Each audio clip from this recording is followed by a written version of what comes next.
Hola a todos y bienvenidos. En un video pasado estuvimos hablando sobre maneras de organizar la información que obtenemos de nuestros experimentos, los datos que obtenemos como medidas de las variables físicas o de los observables. Y estuvimos hablando entonces precisamente de usar las tablas como estrategia para organizar esa información y tener una representación compacta de esos datos que obtenemos experimentalmente.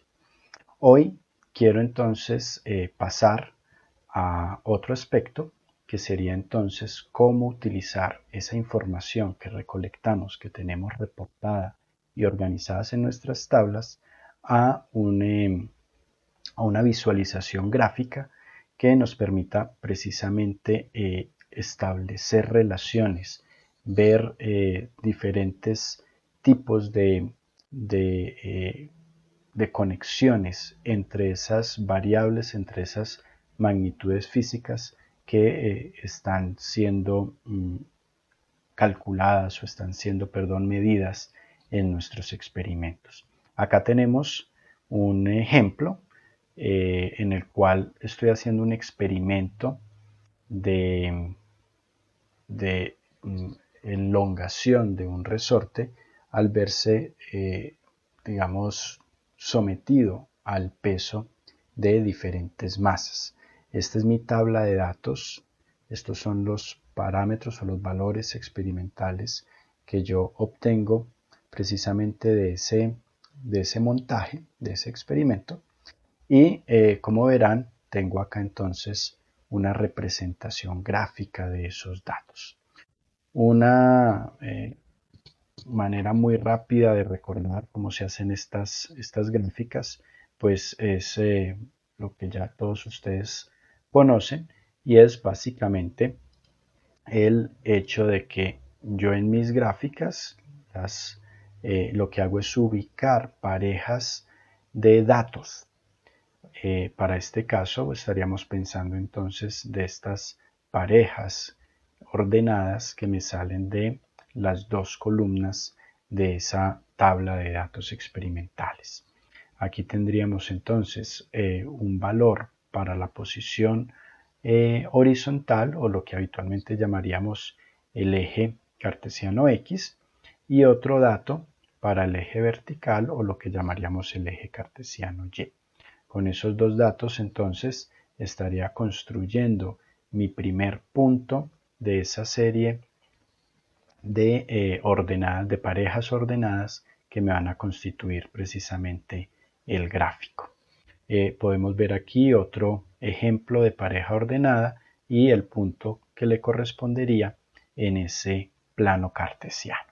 De esta manera entonces construyo la gráfica que, vuelvo e insisto, nos permite visualizar rápidamente esas posibles relaciones, esas posibles interacciones entre las cantidades o magnitudes físicas que me salen de mi experimento. Eh, las gráficas entonces las construimos ubicando esos datos de los que estábamos hablando, pero por regla general intentaremos siempre utilizarla o representar esos datos de una manera organizada siguiendo estos criterios o estas reglas. La primera sería que en el eje horizontal siempre vamos a ubicar la variable independiente. ¿Pero qué es la variable independiente? Es aquella cantidad o aquella magnitud física cuyo valor es escogido en cada momento del experimento. Dicho de otra manera, sería la variable, la cantidad, el observable que yo puedo elegir, que yo puedo modificar dentro del experimento, que yo puedo escoger el valor de esa variable, de esa cantidad física dentro del experimento. Esta variable, esta cantidad, será entonces la que ubicaremos siempre en la abscisa de mi gráfica. Otra manera de entender este tipo de variables independientes es pensar que son las variables que me producen una causa, que generan un efecto dentro del experimento. Y de manera complementaria tendríamos entonces el eje vertical, y en el eje vertical vamos a graficar nuestra variable dependiente. Y entonces la variable dependiente va a ser la cantidad cuyo valor se determina al cambiar la variable independiente. Dicho de otra manera, cuando yo controlo el valor de una magnitud física en el experimento, esa es mi causa, esa variable independiente me va a generar un efecto precisamente sobre el experimento, sobre otra magnitud física que yo estoy midiendo en el experimento, que va a ser entonces lo que consideramos como la variable dependiente, que siempre vamos a graficar en la ordenada de ese sistema cartesiano. Muy bien. Acá entonces volvemos a recordar el ejemplo de la diapositiva anterior, en la que estoy haciendo una gráfica de las masas, de las diferentes masas que cuelgo de un resorte, y el efecto que tiene esa masa sobre el sistema. En este caso el efecto lo noto como la deformación, la elongación que sufre el resorte. Entonces miren que acá en este caso mi causa, mi variable independiente, es precisamente la masa. Yo escojo cuál es el valor de masa que voy a colgar del resorte. Estos valores entonces son los que ubico en el eje horizontal. Y cuando mido el efecto sobre el sistema, en este caso cuando mido la elongación en el resorte, allí tengo el efecto de esa variable independiente, y ese efecto, el valor de esa magnitud física que me responde a la variable independiente, en este caso a la masa, la ubico entonces en el eje vertical. Y de esta manera construyo entonces mi gráfica. Como ya dijimos, las gráficas entonces las podemos utilizar para obtener información visual, es decir, para detectar esas relaciones que pueden haber entre las variables independientes y dependientes de una manera rápida y sencilla. Esto me permite entonces todo un panorama de análisis de datos de una manera rápida, como lo decía anteriormente, y adicionalmente en otro video vamos a ver cómo estas mismas gráficas me van a permitir no solo un análisis visual, sino que además también nos van a permitir hacer un análisis cuantitativo. Es decir, puedo pasar de una visualización cualitativa a un análisis cuantitativo utilizando las mismas gráficas. Estas gráficas también nos permiten encontrar regularidades, es decir, esas relaciones, dicho de otra manera, esas relaciones entre las variables que yo estoy midiendo dentro de mi experimento. Acá tenemos otra gráfica que nos sirve de ejemplo para ver esas ideas sobre las relaciones o las regularidades que hay entre las variables que yo estoy midiendo en el experimento, sin entrar en detalles sobre las magnitudes o el experimento que estamos obteniendo, pero acá pueden ver este comportamiento en el cual claramente vemos cómo los puntos experimentales se congregan alrededor de tendencias lineales, incluso detectando aquí un quiebre o un cambio de comportamiento dentro de ese experimento. Observar esto de una tabla de datos sería bastante complejo, bastante difícil, pero al realizar la gráfica podemos notar entonces cómo rápidamente podemos visualizar estos, por ejemplo, cambios sutiles o no tan sutiles en el comportamiento de las variables en un experimento. Esa hace parte de una de las potencias de las gráficas como sistema de análisis de datos experimentales. Otra utilidad de las tablas, de las gráficas es, por ejemplo, comparar diferentes grupos de datos. Volviendo a nuestro ejemplo, piensen que yo repito el experimento de colgar diferentes masas, mis variables independientes, repito el experimento 2 veces y obtengo 2 medidas de ese conjunto de variables dependientes. A esto, en un video anterior lo llamábamos entonces las diferentes series de la repetición de un experimento. Aquí en la tabla pues tengo la información, pero si yo me apoyo de una gráfica con esos mismos datos, puedo ver información mucho más rápidamente y mucha más interesante. Aquí estoy pintando cada una de esas 2 series de datos, en los cuales de nuevo tengo la variable independiente en el eje horizontal, que sería la masa para nuestro ejemplo, y en el eje vertical la deformación del resorte.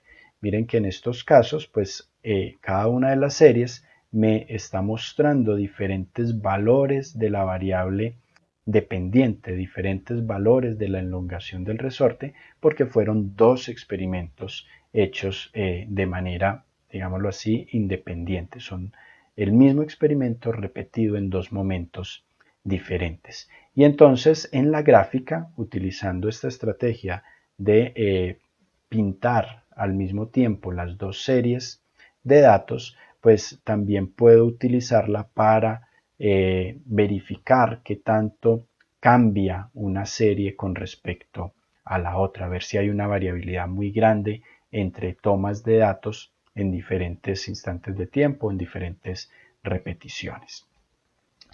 Otro ejemplo, otra vez sin entrar en detalles de cuáles son las variables que estamos graficando, la podríamos ver en esta gráfica, en la cual se repite un experimento de tipo termodinámico sobre diferentes materiales. Aquí se está haciendo medidas sobre plomo, sobre plata, sobre aluminio, sobre diamante, y vemos cómo es el comportamiento de esa variable independiente relacionada con el efecto sobre esa variable dependiente. Y acá, por ejemplo, en estos datos experimentales estaríamos viendo que sin importar cuál sea el material, todos estos 4 materiales siguen un comportamiento, siguen una relación muy parecida en esas variables termodinámicas. Entonces allí vemos otra aplicación de las gráficas precisamente para comparar experimentos, para comparar repeticiones, para comparar diferentes parámetros, pequeños ajustes, pequeños cambios o grandes cambios en parámetros de un experimento. Conectado con esto, obviamente podemos entonces concluir que las gráficas también nos sirven para determinar valores cuantitativos sobre esas relaciones entre las variables independientes y dependientes. Para el ejemplo que veníamos manejando, tendríamos entonces este caso en el cual esa relación o esa función que me muestra esa secuencia de puntos en mi gráfica relacionados obviamente con la interacción entre las variables de mi experimento, me estarían hablando de una relación lineal, y yo de esa relación lineal pues podría preguntarme cuánto vale la pendiente o cuánto vale el intercepto, que sería información útil desde el punto de vista cuantitativo. Pero de una manera más genérica, yo puedo tener otras relaciones entre esas variables independientes y dependientes que no necesariamente sean lineales, y entonces de manera general puedo estar hablando de encontrar una relación empírica entre esas 2 variables, que es lo que habitualmente llamamos o utilizamos para hacer el descubrimiento de leyes empíricas. Experimentalmente hablando, no es extraño, o más bien es el proceso habitual, que uno haga un experimento incluso sin saber cuál es la teoría asociada o que hay detrás de esos resultados experimentales. Yo ejecuto mi experimento y obtengo esas funciones de relación, esas relaciones matemáticas que me describen la relación entre la variable independiente y la variable dependiente. Cuando yo encuentro esa relación matemática, cuando yo encuentro esa función de relación entre las variables, digo entonces que estoy encontrando una ley empírica, que a posteriori puedo comparar, por ejemplo, con funciones teóricas o con leyes teóricas que traten de sustentar ese resultado experimental. Este sería uno de los casos no lineales que yo me podría encontrar. En este caso, para un ojo entrenado, podría detectar rápidamente que la relación entre esta variable independiente y esta variable dependiente sería una relación exponencial. Es decir, este crecimiento de la variable dependiente está relacionado por medio de una función exponencial aplicada a la variable independiente. Tendríamos otro ejemplo acá en el cual ya la relación sería una relación que vamos a llamar relación de potencia, pero son solamente dos ejemplos para distinguir o para puntualizar que puedo encontrar relaciones, funciones de relación que no necesariamente son lineales para ver esa interacción precisamente entre la variable independiente y la variable dependiente en el experimento. De estas funciones, de cómo encontrar estas funciones que me relacionan las variables, vamos a hablar un poco más en detalle en otro video.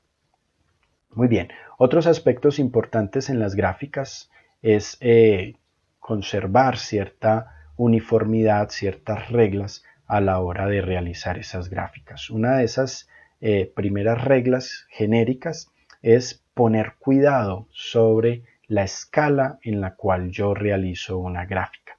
Miren este ejemplo, de nuevo estamos en el experimento de la elongación del resorte cuando le aplico diferentes masas y miren cómo esos datos experimentales de la gráfica me están quedando amontonados, me están quedando aquí en una zona muy pequeña de la gráfica. Eso puede evitar que yo realmente logre lo que quiero con la gráfica y es poder visualizar fácilmente la información que me arrojan esos conjuntos de puntos, esos conjuntos de datos. Entonces, con esto, la invitación es a que siempre estemos pendientes de la escogencia, en este caso, de los valores mínimos y valores máximos que yo utilizo para mis ejes coordenados, de tal manera que yo maximice el área de la gráfica para visualizar los puntos lo más cómodamente posible. Acá, pues miren el ejemplo y la diferencia con los mismos conjuntos de datos utilizando una escala adecuada, en este caso los límites superior e inferior de los ejes coordenados, cómo puedo mejorar la visualización precisamente de esa misma gráfica. Acá otra cosa que está relacionada con la escala es, por ejemplo, si yo cambio las unidades con las cuales estoy mostrando estas magnitudes físicas, lo cual lo puedo hacer completamente sin problema y veríamos que la gráfica como tal no cambia, su aspecto no cambia, pero sí tenemos que notar cómo es ese cambio de escala, ese cambio de los valores mínimos y máximos para cada una de las variables, ahora dependiendo de esas unidades. Esto entonces también nos lleva a mencionar la importancia de que los ejes coordenados siempre estén rotulados para indicar cuál es la magnitud física que se está representando en cada uno de esos ejes. Para el ejemplo, en el eje horizontal, pues reporto que voy a reportar una masa. Para el eje vertical, reporto que voy a reportar la elongación de un resorte o una longitud de deformación.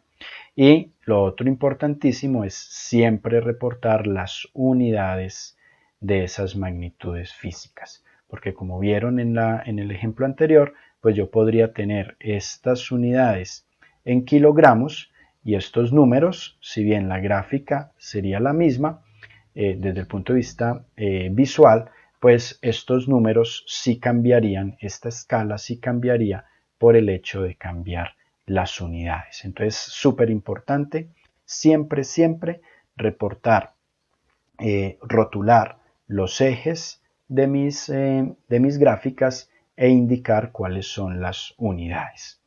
Y para completar esas recomendaciones, también es siempre importante dotar a mi gráfica de un título.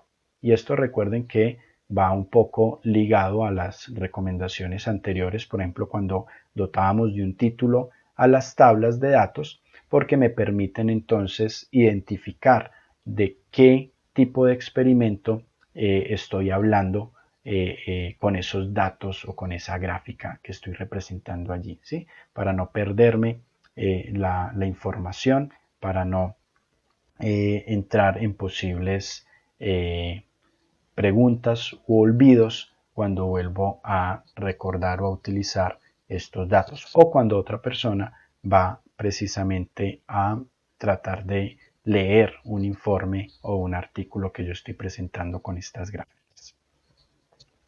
Otro ejemplo del cambio de unidades sería esta gráfica en la cual estamos haciendo una representación del crecimiento de la población mundial.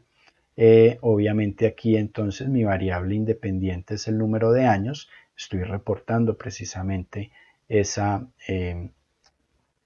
magnitud en el eje horizontal, y para el eje vertical pues obviamente estoy cuantificando el número de habitantes en el planeta Tierra.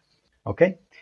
Miren que acá estas cifras son bastante grandes, entonces puede ser útil utilizar la estrategia de cambio de unidades, en este caso utilizar por ejemplo una expresión en potencias de 10 para mejorar un poco la lectura de estos valores del número de habitantes. Podríamos tener entonces esta otra representación. Miren que la gráfica realmente no cambia, pero aquí puedo mejorar un poco la representación de esta gráfica sin utilizar números tan grandes, en este caso sin utilizar tantos ceros en esa representación, pero siempre debo recordar reportar ese cambio de unidades. En este caso realmente es un cambio de notación a esta notación en potencias de 10. Finalmente, mostrar la importancia de que en mis gráficas de datos obtenidos experimentalmente siempre reporte las barras de error que van a estar asociadas precisamente a la incertidumbre de esa toma de datos experimentales. Ya en otros videos hablamos de lo importante que es reportar siempre la incertidumbre de una medida experimental. Hemos recalcado que en física experimental, si yo indico una medida y no reporto su incertidumbre, solo estoy dando la mitad de la información. Obligatoriamente siempre debo reportar medida e incertidumbre cuando estoy hablando de precisamente de una medida experimental. Lo mismo se lleva entonces a el caso de las gráficas. Si yo estoy reportando datos experimentales, estas parejas de datos representados con estos puntos en una gráfica, precisamente me están hablando de valores tomados de un experimento, entonces siempre estarán afectados por la incertidumbre, por el error en esa toma de datos. Y ello lo expresamos dentro de la gráfica utilizando las barras de error. Y las barras de error no son más que precisamente el valor de la incertidumbre expresado aquí como un intervalo de error precisamente.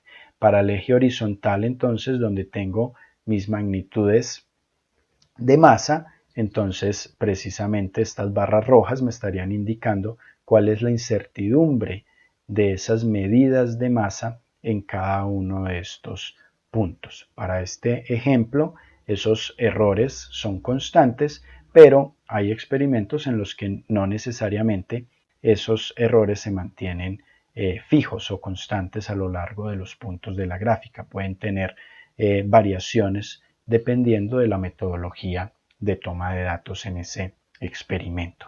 Pero básicamente aquí estaríamos hablando de cuánto es el valor por encima, el error por encima de mi medida y el error por debajo de mi medida. Sería el equivalente cuando reportamos el dato experimental y decimos que tenemos una medida más o menos su incertidumbre. Este sería el más y este sería el menos de esa incertidumbre.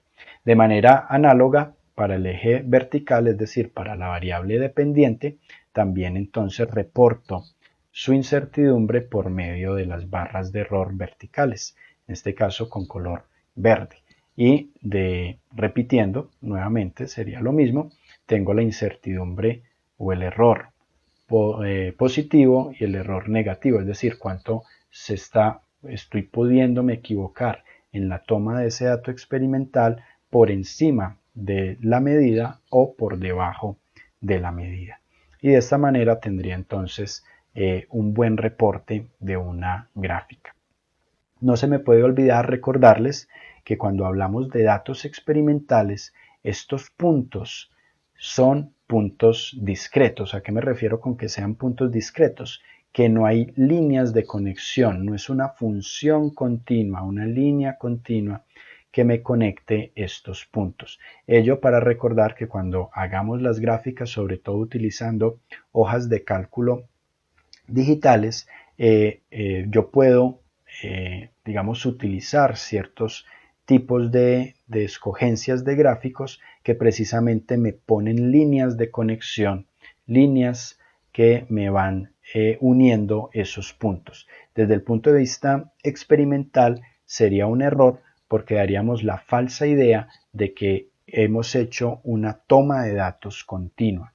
Y vuelvo y repito, cuando hacemos un experimento, siempre esos experimentos, por su carácter precisamente de toma de datos, vamos a ver que generan una serie de puntos discretos. Y por ello, siempre la recomendación es pintar esos puntos precisamente como puntos individuales no conectados por ningún tipo de línea. Esto no quiere decir que no podamos hacer lo que vamos a llamar encontrar curvas de tendencia o encontrar curvas de ajuste que traten precisamente de hallar esas relaciones, esas funciones de dependencia entre esas variables. Pero de eso vamos a hablar más adelante en otro video.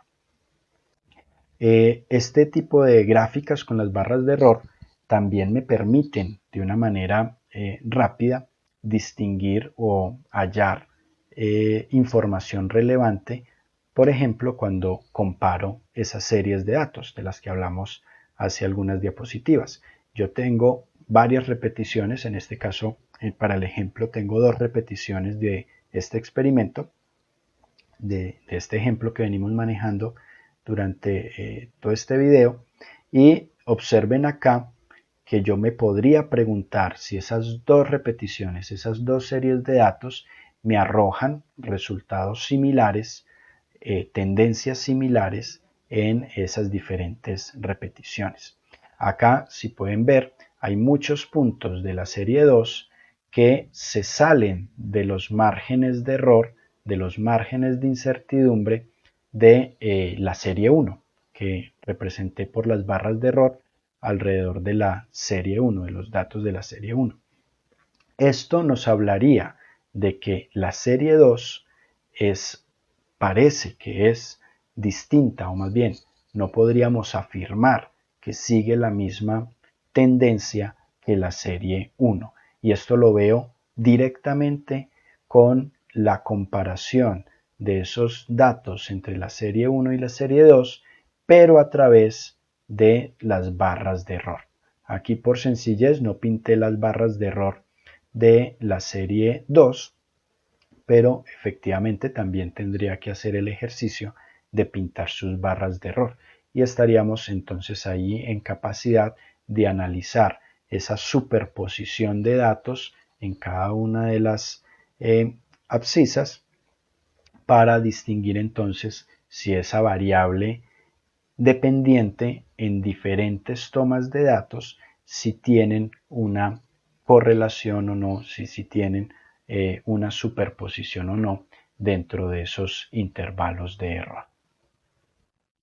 Muy bien, esta sería la comparación con otro experimento y miren cómo en este caso esa serie 2 ya se mete completamente dentro de los márgenes de error de la serie 1 y acá podríamos tener entonces una conclusión completamente distinta a la de la diapositiva anterior y es que aquí sí puedo con cierto grado de certeza afirmar que las dos series siguen la misma tendencia, siguen más o menos el mismo comportamiento. Y miren que todo esto, toda esta información, todas estas conclusiones, todas estas discusiones las obtenemos directamente de un análisis visual de una gráfica. Espero que esta información les sea útil y nos vemos en otro video.